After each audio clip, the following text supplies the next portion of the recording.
మన కాంట్రవర్సీని దాటి కాంట్రవర్సీ చేయగలరా మీరిద్దరు? I thought I should title this episode God does not censor. Yes. నాకు ఎందుకు సార్ బాబులు చేసేటప్పుడు ఇలాంటి మంచి కామ్ ఆఫీస్ ఎందుకు లేదు మాకు? అప్పుడు డబ్బులు లేదు. నేను ఇచ్చేది 4,000 రూపాయలు ప్రారంభమే. పక్కన బార్డర్ దాటితే 1,200.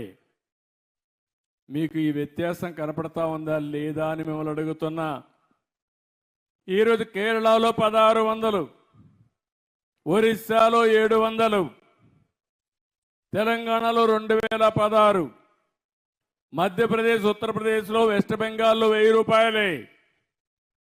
అంటే పేదల పట్ల ఏ విధంగా ఆలోచిస్తున్నాం? 64 లక్షల కుటుంబాలని మీరు ఉద్యోగంలో ఉంటే ఏ విధంగా జీతం వస్తుందో మొదటి తారీఖున మీ ఇంటికి వచ్చి మళ్ళా మీకు ఆ పింఛన్ ఇచ్చిన తర్వాత నేను రాబోయే రోజుల్లో మళ్ళా మీకు ఫోన్ చేస్తా. ఎవరైనా కానీ ఎక్కడైనా ఆలసత్వం వహిస్తే వాళ్ళపైన చర్య తీసుకోవాలని ఆలోచన చెప్తున్నాను.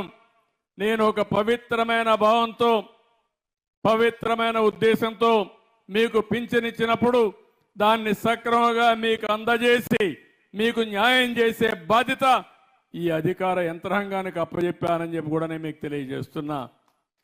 ఒక్క పైసా అవినీతి ఉండదు.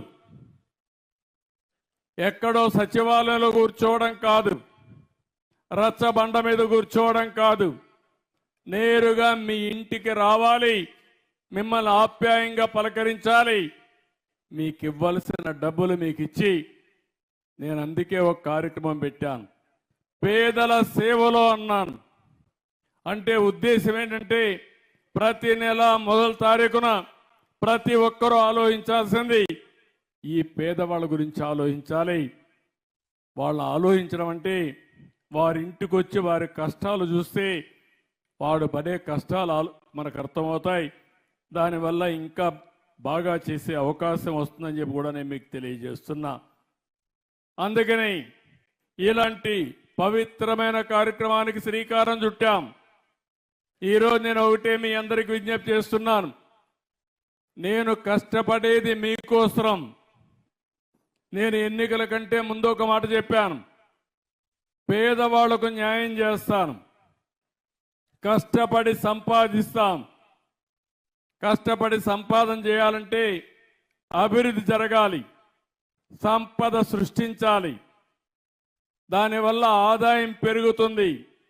పెరిగిన ఆదాయాన్ని మళ్ళీ ఈ పేదవాళ్ళకు ఖర్చు పెట్టడానికి నేను నిరంతరం శ్రద్ధగా ఉంటాను, నిరంతరం శ్రమిస్తానని చెప్పి మరొక్కసారి మీ అందరికీ హామీ ఇస్తున్నా. ఇది ప్రారంభం మాత్రం. ఇలాంటి కార్యక్రమాలు ఇంకా ఎక్కువ చేయాల్సిన అవసరం ఉంది. మనస్సుంది కానీ సమస్యలు కూడా బోలెడన్ని సమస్యలు ఉన్నాయి. నేను 4వసారి ముఖ్యమంత్రిని. సమైక్య ఆంధ్రప్రదేశ్లోనే ఎవరూ లేనంత కాలం నన్ను ముఖ్యమంత్రిగా పెట్టిన ఘనత మీదే.